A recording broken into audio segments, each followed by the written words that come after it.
You're listening to Deeply Curious, a podcast about our ever-evolving philosophy of life and faith and the curious pursuit of knowledge and wisdom. In this episode, we are tackling the topic of you become what you hate.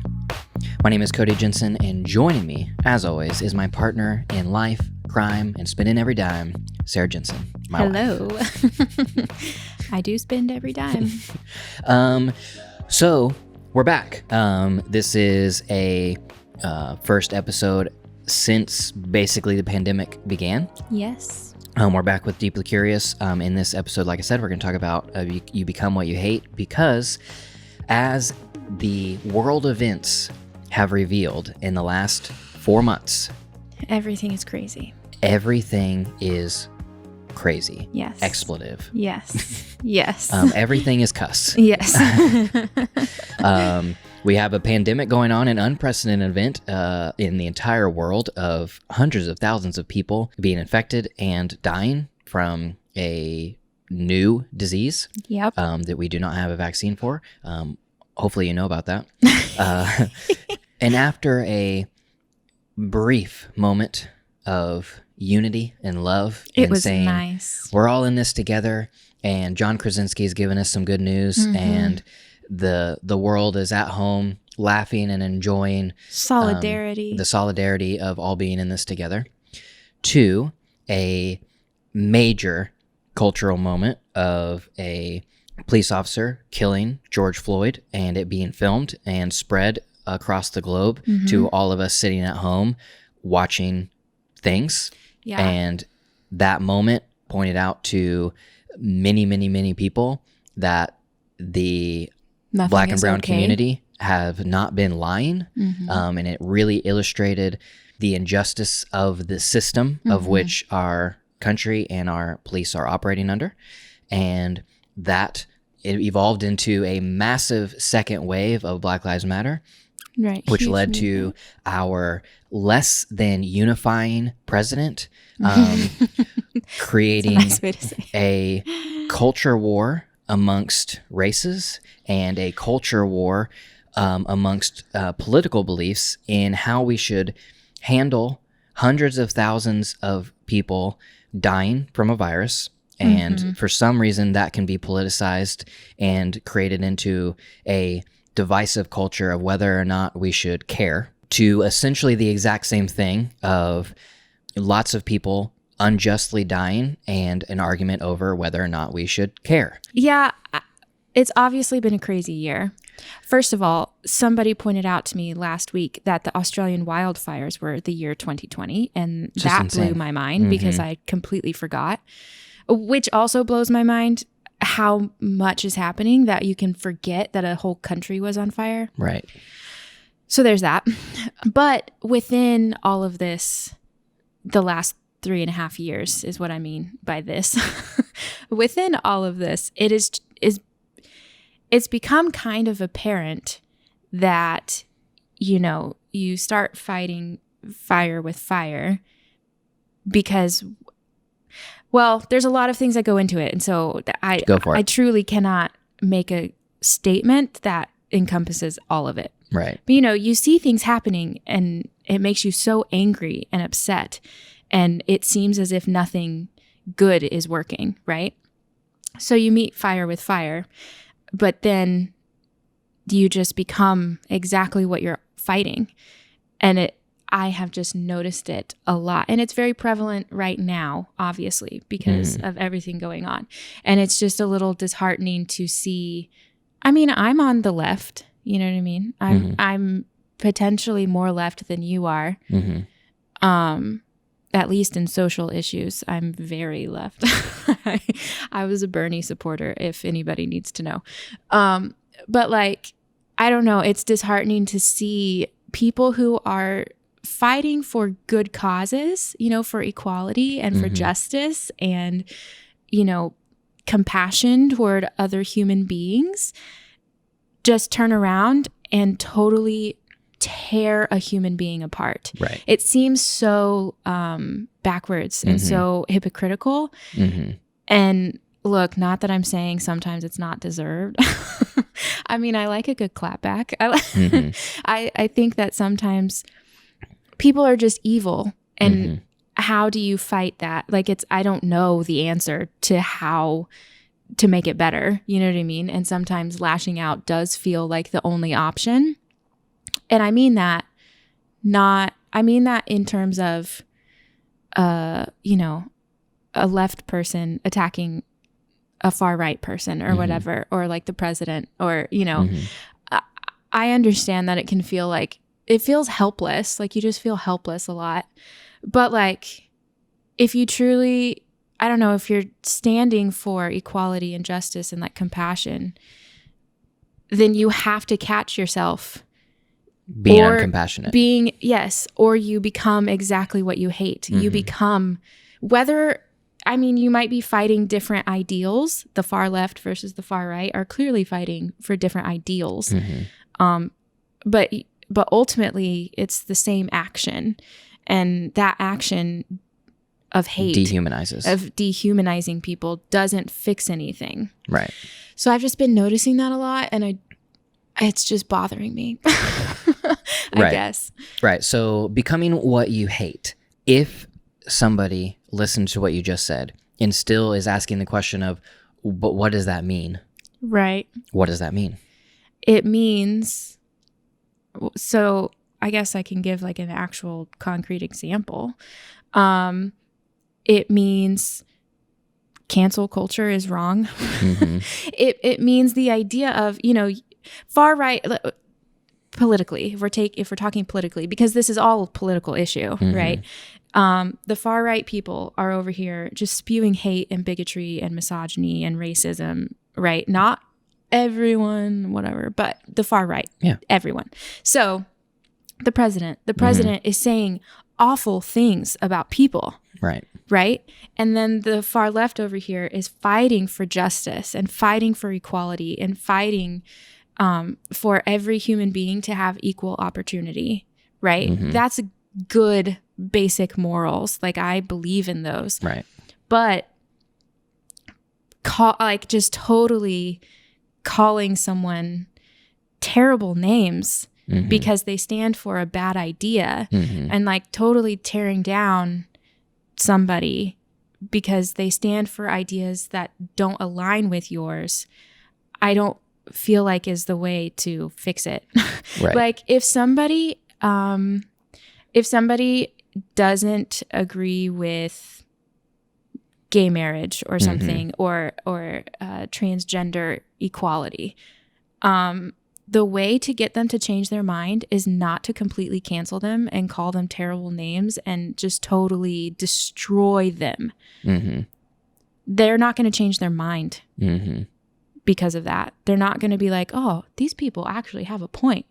They're going to be defensive because, we are only human. Like, if somebody's attacking you, you go into survival mode. Right. And that's just how it works. It's essentially that I support changing the system by any means necessary, but only love can change hearts and minds. Right. Exactly. I think that we've become so like narrow-minded in our beliefs and in our political beliefs that there is no space for an idea that's different than yours. And that's dangerous. That is a dangerous game to play. And we're playing it for sure. Right. And it's just so hypocritical to me. Like, I cannot understand how you can say that you care about people and then just like totally ruin someone's life. That's not caring about people. Right. If you care about people, you have to care about people. Right. Online, the people that you're tearing down are people. And we have no idea what we're doing to them psychologically by spouting hate. I mean, a really good example of this is there is a TV presenter in the UK. Her name is Caroline Flack. And she got into like a thing with her boyfriend, and it was like some sort of domestic abuse situation. I don't know all of the details, but she was like kind of, loved by everyone. And then all of a sudden, everyone is just attacking her and canceling her. And, she was like stuck at home alone. She couldn't be with people until her trial. And so she's sitting there watching these tabloids and Twitter and, average human beings tear her apart. And then she killed herself. And then the next day, all of the tabloids are like, rest in peace, Caroline. We love you. I'm like, no, you didn't. Or you wouldn't have posted those freaking articles. You wouldn't have said you the wouldn't things have killed her. Yeah, you wouldn't be responsible. Her blood is on your hands. Right. You are culpable completely in her death. Yes. And that is exactly what I'm talking about. Like, you don't get to, you don't get to make actions with no consequences. Right. If you're going to say things, even if you say them online, and that person, you harmed them, and you have to be responsible for that harm. And so it's such a dangerous game to play. Right. And it drives me crazy because it's not fixing anything. It's only making things worse. Yeah. Some ways that I would illustrate this. The left is doing the same thing as the right in their hypocrisy of doing what they hate about the other side. Yeah. And a very obvious, like, it's so obvious it's comical on the right is right. if you are going to be somebody who is pro-life, then you need to be pro-life. Yeah, that includes refugees. If you are just pro-life for the unborn, then that means you are pro-innocent life. Yes. And any life beyond that, you do not believe in restorative justice. You believe in retribution. Right. That if you are simultaneously holding your murder weapon and saying that I reserve the right to have a murder weapon, but I am pro-life, we should never murder an innocent life, but also I stand for the death penalty because not all life is innocent, and those that have done things that which I feel are bad enough that we should murder them, not restore them to being a full human being. I'm going to reduce them to being less than human, and I have the right to murder them. Exactly. Not only murder them through a legal system, which points to the fact that maybe these people are not actually evil, they are victims of a evil system, right? And that maybe we shouldn't be tearing down an entire population of humans because they are victims of a racist, bigoted system, right? And instead fight against the system of which created racist bigots, right? And well, it's the innocent life versus whatever. Also, first of all, who gets to decide who's innocent and who's not? Like, right? That is like a whole philosophical thing on its own. Degree, it's the only innocent life is one that has not reached consciousness. Right. Once a consciousness has begun to make personal choices, those personal choices infringe on my personal choices somehow, and now they become an enemy unless I raise them up to think exactly like I do. Right. Yes. You can't hear of somebody's death and the first thing you wonder is, well, what did he do? It doesn't work. Well, what was he wearing at the time? Exactly. Dave Chappelle. Listen, everybody just stop and watch all of Dave Chappelle's stand-ups and then we'd be fine. Well, I think it takes a certain Dave Chappelle uses certain language that certain people are never going to be able to get past and hear the loving heart message of Dave Chappelle. But that's my point. My point is that we need to stop and think. Don't just react. Right. Stop and think. Yes, exactly. Do not ask, well, what was he doing or whatever. Just stop and think that is a human being who was murdered. That right there, what you just said, is an illustrative point of becoming what you hate. People on the left hate the reactionary mentality of the right. Yes. And then have a reactionary mentality to when they see them reactionary. Right. Like when they have a reactionary mentality towards something, the left sees them react, then has a reactionary mentality of canceling them. Yes. Instead of thinking for 3 seconds. Right. It's like just if you're just constantly reacting and never thinking, then that is becoming what you hate, because you hate that they're not thinking about what they do before they do it, while you're not thinking about what you do before you do it. Right. And then it's just back and forth, back and forth, back and forth until we are on a major battle, a civil war of thought in America. Yes. Seemingly right. on one side or the other. There are tons and tons and tons of people who are not, but online culture, social media is not real life, but at the same time, perception is reality. And it becomes that it feels like you were either for or against or for, right. no matter what. There is no middle ground. And if you do not stand up for what you believe is worth standing up for, then ultimately you are an enemy of me. Right. And if you look at every single person who does not think like you as an enemy, then that is the root of the problem. Life is not a zero-sum game. Life is not a thing where the only way for you to win is for others to lose. Right. This is a rising tide raises all boats situation, where if you stop trying to label the other side as evil, and you stop trying to point out the hypocrisies of others before you point out the hypocrisies in yourself, then it's just a bunch of hypocrites yelling at each other, instead of sitting in silence and reading and thinking and coming to a conclusion that people are people, all people are imperfect. You are an imperfect person, like you said earlier. Average people. Yeah. Average people are calling out other average people for being average. Yes. Instead of, you're basically saying, I'm an average person, but I expect you to be a perfect person. Right. And anytime you're not a perfect person, I'm going to call you out because I expect you to be a perfect person. Right. While I can maintain being an average person. Right. And an imperfect person. And I saw this video this week about, protecting free speech, which I think is a valid conversation that's a little bit related to this, but it's totally related. But we don't have to get into it if we don't want to. But anyway, the point is, she said, what we need to do is learn to distinguish, or relearn to distinguish between hate and bigotry and racism and uncomfortable ideas.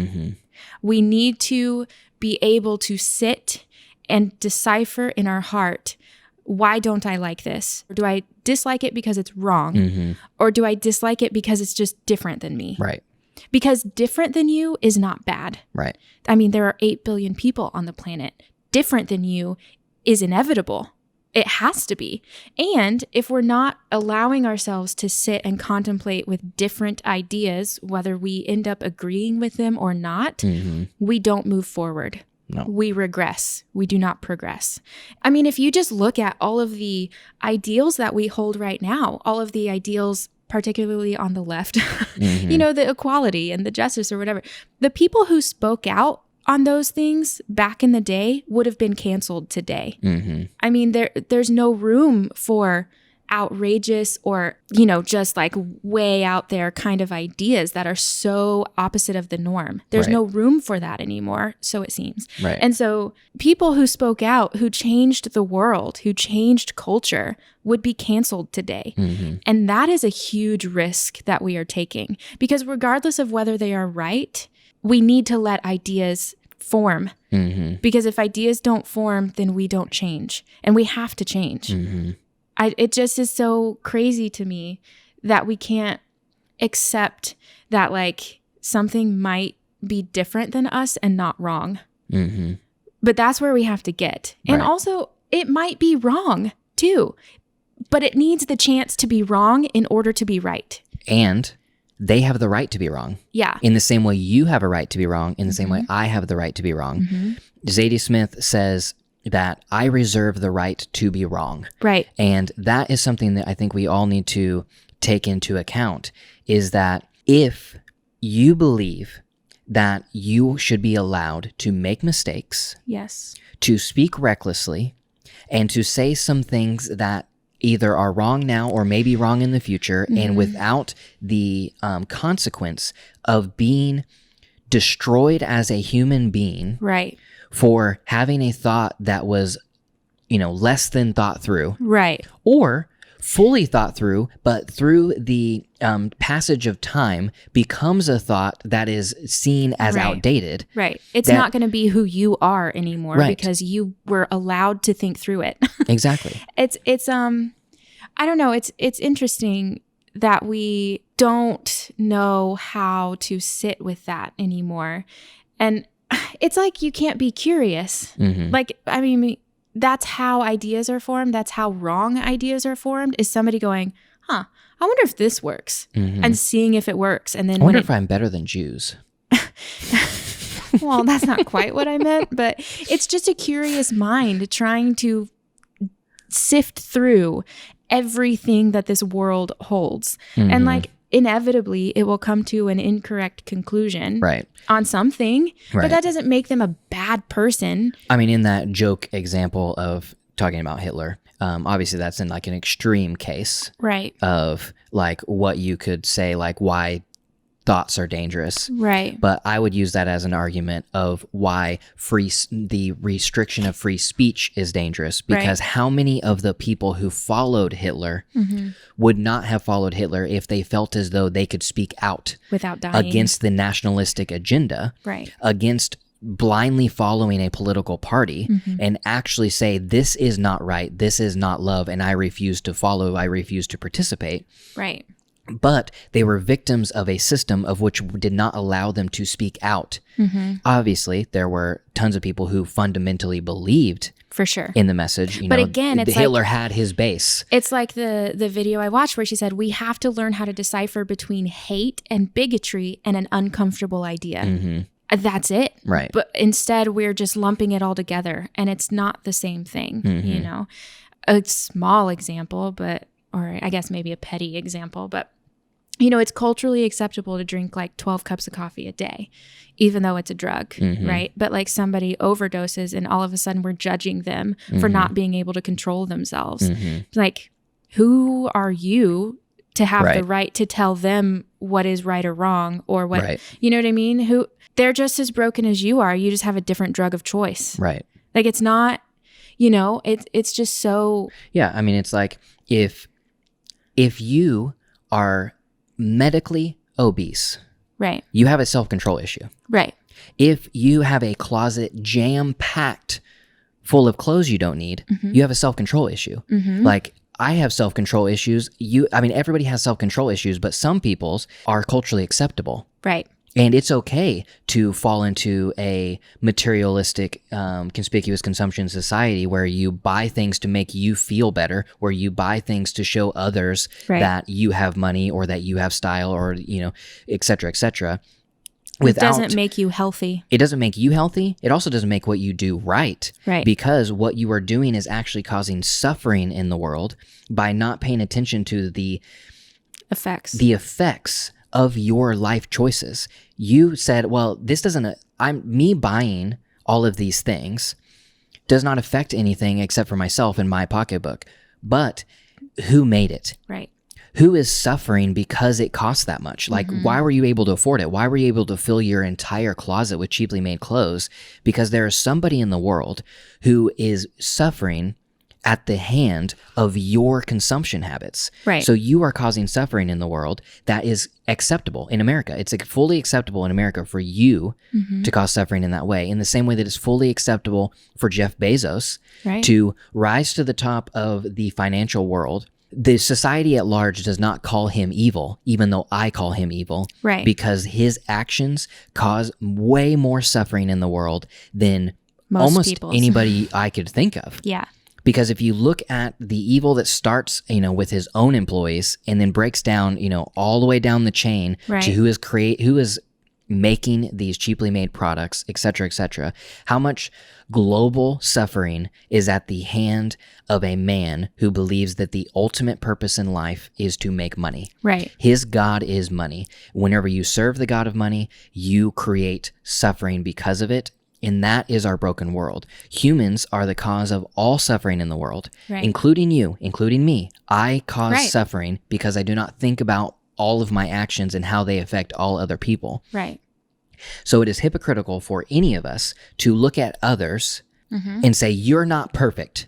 You have to be perfect. If you are not perfect, I will cancel you because I only want to I only want to Right. look at things that I deem perfect, and what I deem perfect is things that are culturally acceptable within my echo chamber. Right. I even felt this a little bit whenever the European Union banned Americans from traveling there recently because of COVID, I felt like a little bit attacked because it's true that we as Americans have always had extra privilege in particularly travel because we spend so much money and to have somebody just like kind of slap us in the face, particularly Europe, which is like the only place I ever want to go. I was like a little bit offended. And then I had to be like, no, but actually we do deserve this. Like it really sucks and it hurts my feelings, but I do deserve this. You have to be able to sit back and look at yourself and understand that you are both good and bad.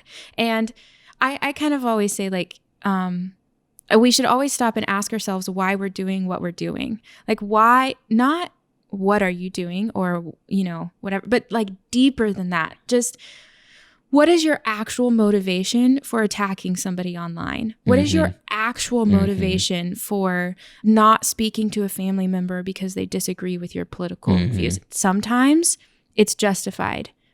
Absolutely. Sometimes you have to remove yourself from a toxic situation. Absolutely. But what is your actual reason? Be honest with yourself, because a lot of times the honest truth is that we're selfish, that we don't want to do the work, that we believe we're better than other people. Like the honest truth sometimes is on us, not on the other person. It's our problem. And you got to be able to admit that to yourself, because otherwise you will always be in the right and they will always be in the wrong, and none of this will ever be fixed. I mean, it's that simple. Yeah, we are all part of the problem. Yeah. And we are all part of the solution. Yes. Because the legitimate only way for the world, let's say in America, the left has a very specific language to talk about that they are fighting for love and justice and the individual right to be who you are. Right. Which Absolutely. 100% agree. And 100% agree that that is a noble and Cause. worthwhile and holy goal that I Yes. believe that us as Christians should be fighting for. Yes. The left or the right is going to have similar, the things that they are saying, they are in their hearts, they believe that they are also fighting Right. for some of the same things. If you brought it down to like, what is your goal? Right. They may say the same words, Yes. and they both have actions of which they are trying to achieve their goal. We are disagreeing on the actions and not necessarily the goal. Right. That does not take into account fringe. Correct. There are fringe people on the right, fringe people on the left. There are fringe people that associate with no political party that are extremist within ideas. And I'm not even saying that extremists within ideas are wrong. I'm just saying that their goals may ultimately be Harmful. debatable. Yeah. It's like, what's your goal? And then they say it and you're like, I'm pretty sure that white people aren't the superior race. Right. So maybe your goal should change. Yeah. I think actually you might just be wrong. So in that regard, it is absolutely worthwhile to stand up against true hate. Again, learn to decipher true hate versus an uncomfortable idea. But then in the middle, there are tons and tons and tons and tons of people who want life, liberty, and the pursuit of happiness, and that is their goal. Right. They just have certain actions that do not match that goal, or are different actions than what you would perceive as being achieving that goal. Yeah. It's an argument over how we get there. Correct. We all agree as Americans that we want to pursue life, liberty, the pursuit of happiness, and everybody to have an individualistic freedom to be who they are. That is an American ideal. Right. We have never reached the ideal. It is an ideal because it's not. It's there. never happened. Yeah. It's never happened for all people. It's only happened for certain people, and it has become now where the certain people that has been true for do not want to give up any sense of that so that the tide can rise all boats. Right. It's that I do not want any duty to maintain my freedom. Mm-hmm. I want my freedom to be free, and I don't want to have to... Regardless of what that means regardless for of what others. that means, and regardless of what that means for other people. I want my freedom to be free. But in reality, freedom comes with duty. Yes. And if you are not willing to pick up your duty to maintain the freedom and work towards the ultimate freedom, when duty means sacrifice,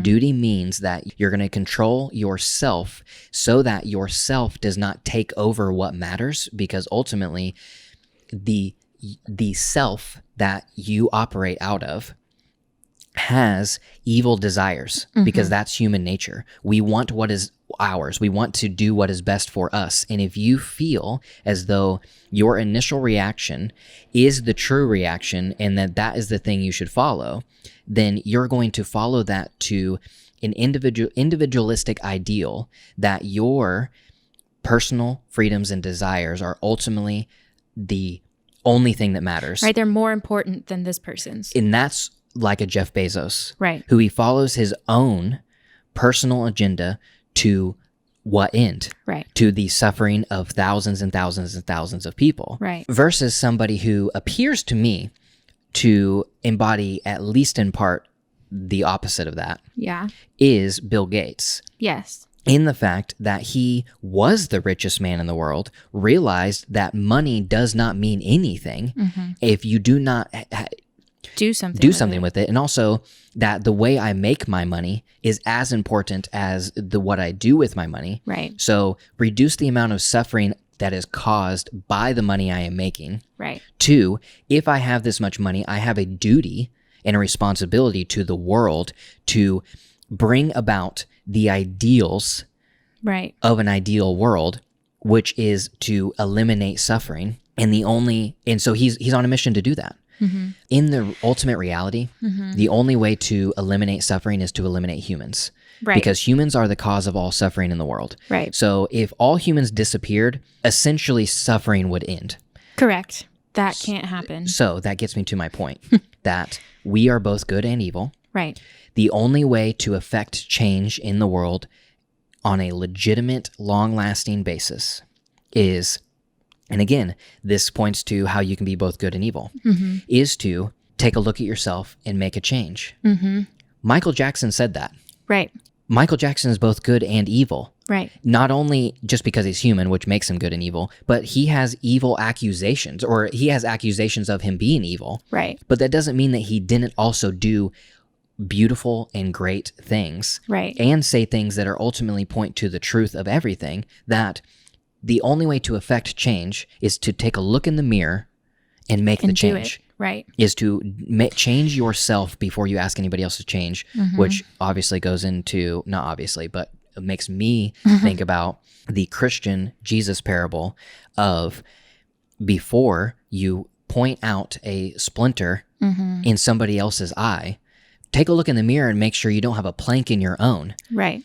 That is what I think is missing from all of these arguments. Yeah. It's also obviously an unwillingness to understand. I think, we're all, regardless of if it's like because of social media or social media is just a good vehicle for this, we're all just like yelling into the void, wanting to be understood, because who doesn't feel misunderstood? And that's like the only thing human hearts long for is to be understood, right?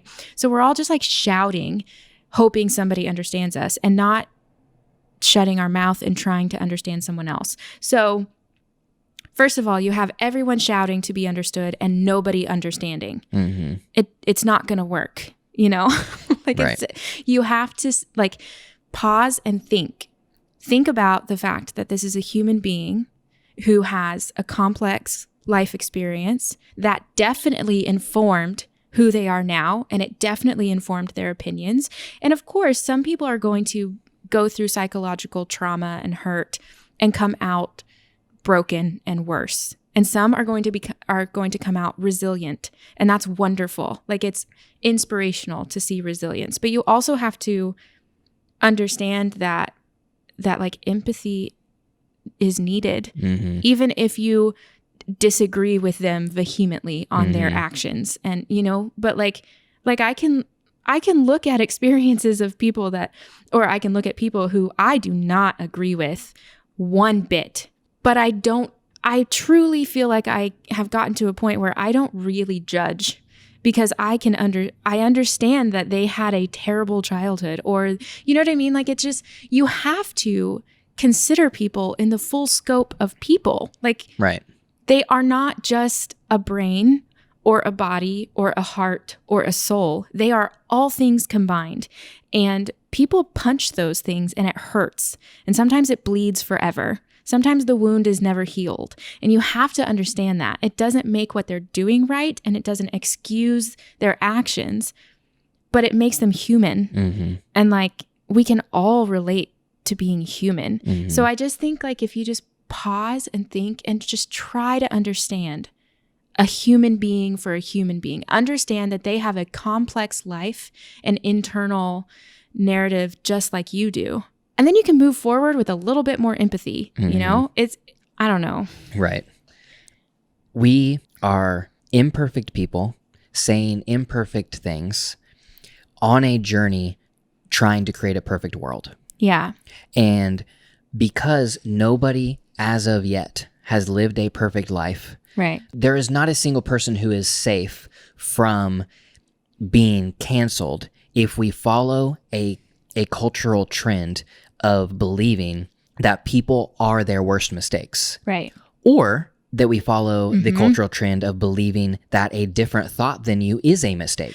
Or that we follow a cultural trend of you are a god amongst men. Right. I mean, you cannot, just like you should not and cannot dehumanize a person, take them down below you. You should not elevate them above you. Mm-hmm. Every human being is on the same plane. Right. Because we're human beings. You should not look to another human being as elevated. You know what I mean? Because, it goes into the celebrity culture stuff that we deal with. Like, why are we looking to celebrities to be our moral guides? Why are we looking to them to have every perfect opinion? And if they don't have every perfect opinion, according to me, then I can't support them. Right. It doesn't make sense. No human being can be everything for everyone. We know that. Logically, right. We know that, but for some reason we're expecting these like ethereal celebrity personas to be God for us. It's like you are looking to somebody who won an Oscar, not a Nobel Peace Prize, right? For how to move forward in the world. And you're like upset with them when they don't say something that you feel like is appropriate for them to say. Well, first of all, they owe you nothing. Second of all, we're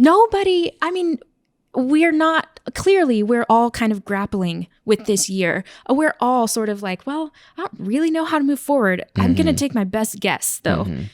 Celebrities are doing the exact same thing. You cannot shame them for something that you yourself are doing. Exactly. It just doesn't make any sense because they are not gods. They are human beings. So just like we cannot dehumanize, we cannot, whatever that other word is. And it's logical. I mean, I would assume that there's not a single person in the world who would have, I'm just going to throw out just a random example. They have a cyst on their arm and they run to their musician friend to ask what is wrong with their arm. Right. Or they run to a senator that they know and ask them what's wrong with their arm. They run to the expert who has studied cysts on arms to ask what it is about. Right.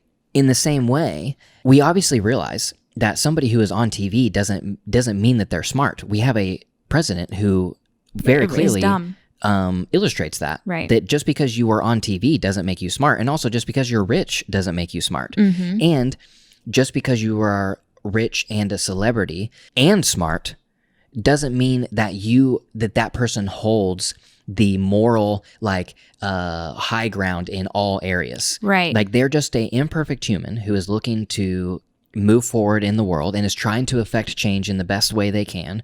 And somebody may say, well, I have a platform. I feel a responsibility, with great power comes great responsibility. And they feel that. And so they're like, well, I should say something. Right. They say something. And because they are one human, saying their thought, that means there's always going to be other humans that disagree with that thought. Right. Especially when the net is as wide as a celebrity who has millions of eyeballs. Right. It's like if you live with somebody, it's very easy to understand that there's not a single human being in this world who you agree with and does absolutely everything exactly how you would do it. Right. If it was, then that person you would never, ever, ever be annoyed or have a fight or have an argument or have a passionate discussion of how you disagree. And you choose to live with that person. Right. You choose to love that person. Now you're saying, I'm going to spread that net to, just 100,000 people who don't love me. These actual strangers. And then there's inevitably always going to be a percentage of those people who misunderstand or completely disagree. But that doesn't mean that person is wrong. And then you attack them and then they disappear. And then everyone's like, oh, well, where'd he go? I'm like, you guys were mean. No human being can withstand. This is we just do not take into account the psychological effects of our actions. Yeah. No human being can withstand that. And it's unfair to ask somebody to do it. It's so unfair. It blows my mind. Yeah. I'm like, first of all, they're not going to agree with you on every single thing. And if they do agree with you on every single thing, their actions are going to be different than yours. Right. Which there's two things that I would like to end on.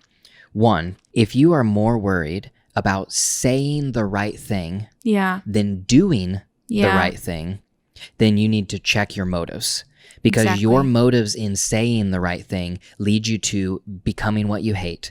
Because you are more worried or more concerned with appearing as though you hold the moral truth, and that you fight against injustice, you fight against hate, you fight against all of these people who have bullshit ideas, while never truly taking action in yourself to, one, change yourself to become a loving, compassionate, and gentle person who has self-control. And instead, you become the political opposite of who you hate, which essentially is you are doing as much evil as that person to them. You're being evil to them. You are being a hateful person to that person because you deem them evil, even though they are not evil. They're looking to live a life of happiness and joy and peace in the same way. So if you aren't doing the work to work on yourself, you are becoming who you hate. And it is telling whenever you care more about the appearance of looking right than actually being right. Correct. 2, there is a very major danger in groupthink. Yes. And that is what that leads to. That if you are more worried about looking like you believe the right things than actually believing the right things, which is to look inside yourself and to listen in your heart of what the right move is, if you are not doing that, then you are allowing someone else to tell you what is right. Right. And if you blindly follow what somebody else tells you what is right, then you are no better than a Nazi. Very strong language. Do not be offended by it. That's just an example. That point is, don't blindly follow anything. You are blindly following. If you are just trying to say, well, my group is right generally. They are fighting for love and justice and noble and holy things, which is true.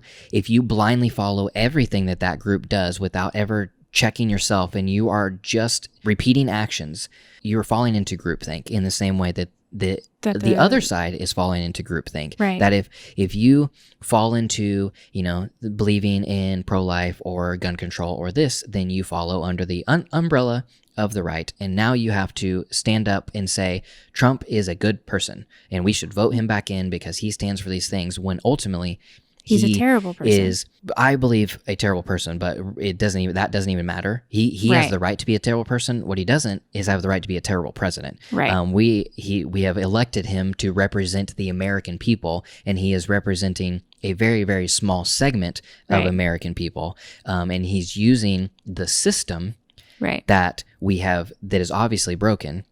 He's pointing out how broken the system is, which may be the greatest thing that he's ever done.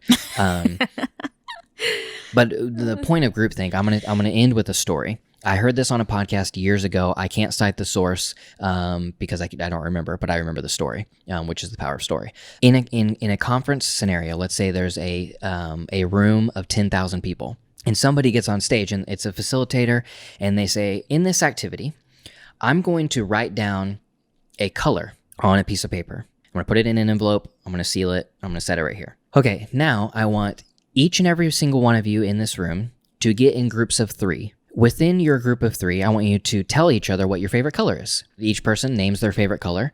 After you've all named your color, decide as a group of 3 what you want the group's favorite color to be. And so they do that. After you've decided what the group's favorite color should be, I want you to merge with another group and become a group of 6. A representative of each of your groups discusses and decides what your group of 6 favorite color is. Now merge and become a group of 12 and repeat the process. Now you're at 24 and on and on and on and on to where it becomes 2 different groups. A representative from each of those groups gets together, says, well, our 5,000 people agree that this is our favorite color. This group says our 5,000 people agree that this is our favorite color. Now what is the room's favorite color? They come up and their representative says, our favorite color is blue. The facilitator pulls out their envelope where they have written blue on a piece of paper and shows it to them, and then tells them that in every room that this has ever been done, it's always been blue. Right. Because blue is the least offensive color. So even though the original group of 3, somebody said blue, somebody said red, and somebody said yellow, everybody agreed that they liked blue, but one person didn't like red and one person didn't like orange, so they decided to go with blue as their favorite color. That happens in every single group because blue is the least offensive color of all the colors. Right. And so as a whole, our favorite color is blue, even though half the room wanted yellow. Potentially, in that original group, only 33% of the group's favorite color was blue. Right. So there are 6,000 people who now have to say, I mean, my favorite color is blue. It's actually red, but my favorite color is blue. Right. There are lots of people who are under the umbrella of the right or the left, who their favorite color is not blue, but they're following the group because they feel as though that's what they have to do or what they're supposed to do or what they are called to do or whatever nationalistic agenda that they are falling into. Their tribe is as important as the whole to them. So they're willing to sacrifice what they believe is them who they are, that ultimately they think that red is the best color because of X, Y, Z, but they're going to go with blue.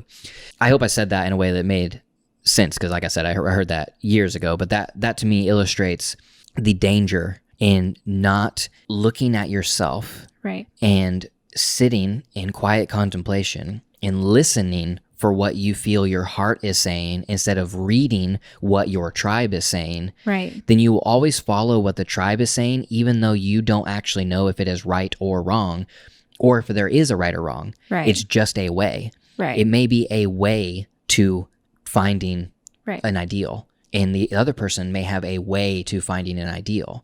I mean, there is the difference between Martin Luther King, Malcolm X, Stokely Carmichael, the Black Panthers. They all had the exact same goal. They had different methods to achieve that goal, and they attacked each other in like, I don't think that they're, that this is the way to move forward, but the way we want to move forward is the way we want to move forward. I also think like we have to, in that example, you have to like come to terms with the fact that there could be more than one way to move forward. Like just because it's different than what you would do doesn't mean it's wrong. Again, we cannot elevate ourselves over other human. Like we can't say, well, I know best, so you need to just listen to me, because you don't know best. Nobody knows best. We're all just guessing. Just like open your mind a little bit.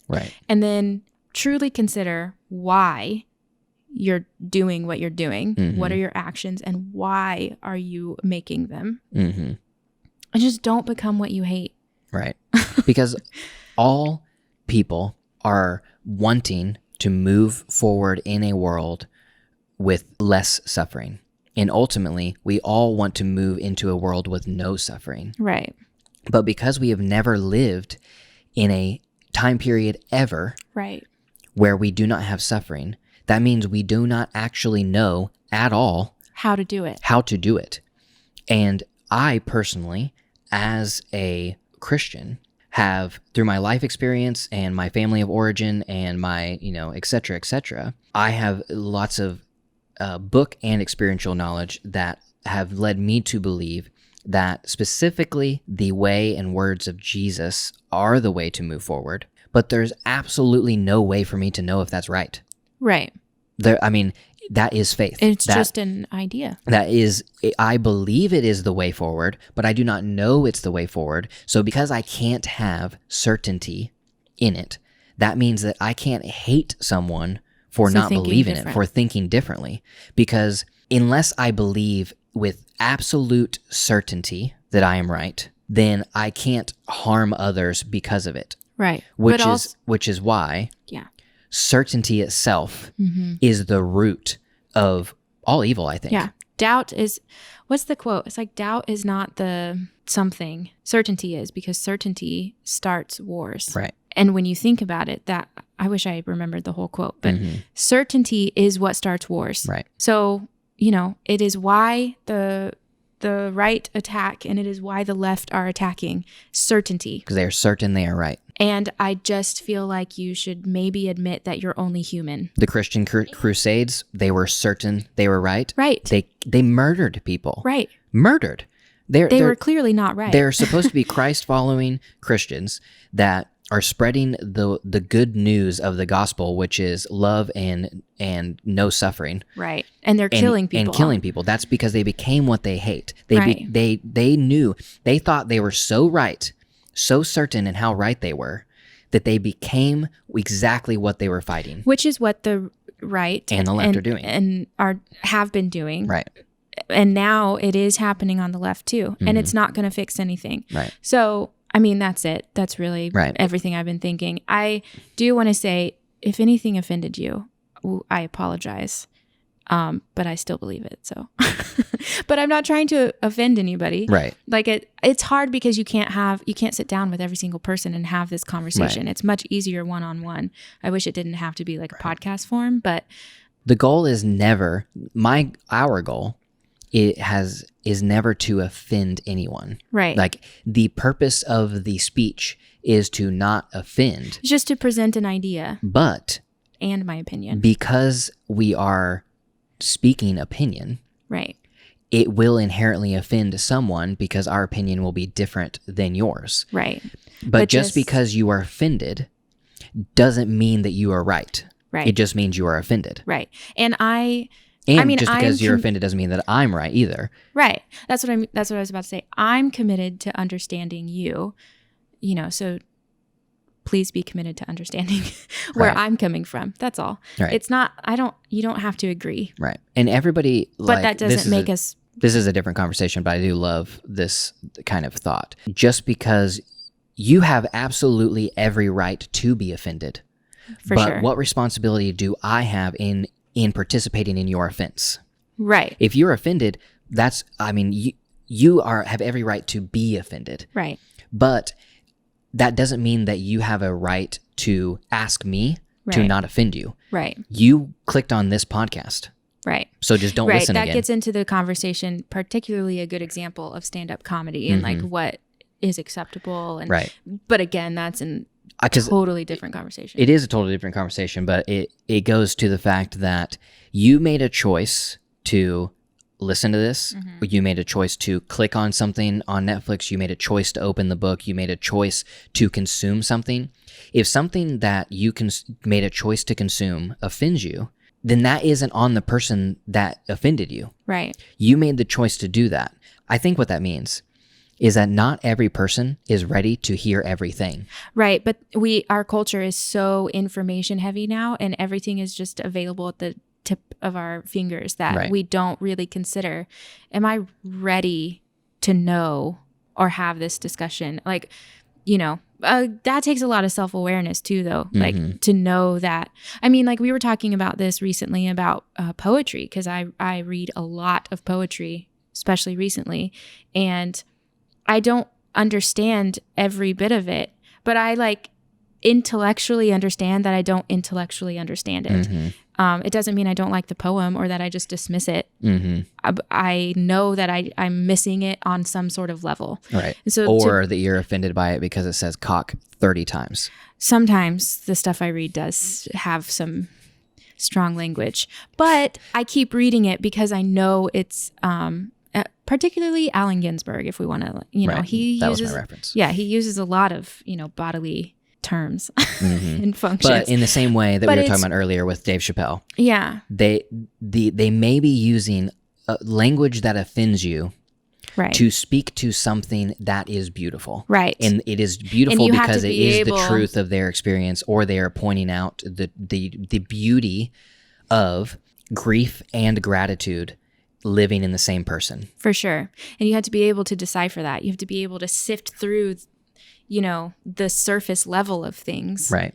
And find the truth of it. Yes. And the truth is that, sometimes people say the word cock and it's fine. So as we wrap up, I want to give you a little piece of homework. Bob Dylan came out with a new album. The opening track to that album is called I Contain Multitudes. And I Contain Multitudes really illustrates and gives you a poem, a song, an artful experience to consume that is the last 5 minutes of this conversation. Yeah. The title of the song comes from a Walt Whitman quote, which also that could be some homework for you, is to read some Walt Whitman or just poetry in general, but whatever. But the quote is, "Do I contradict myself? Very well then, I contradict myself. I am large. I contain multitudes." Yes. That's every single human being. Just try and remember it. Yeah. We all contain multitudes. We all contain contradictions. We all believe things that ultimately mean that this other thing we believe is Might be wrong. Or right, or they're both wrong, Or maybe they're both right. There is a chance that we can hold two opposing truths and they can both be true. Yes. It is a perplexing situation to be alive. Yes. Thank you guys for listening to Deeply Curious. Hope you guys enjoyed this episode. If you are interested in us as people, as Cody and Sarah, and not as our brains, I suppose, if you're interested in our personal life, right after this, we're going to publish a bonus episode that is just us talking about our personal experience of moving to New York and Portland and why we're back in Tulsa. If you guys are originally vlog followers and interested in us as people, we did that just for you guys. Quick update. Quick update. If you have no interest in that, I'm right there along with you, and we'll see you next week. Bye.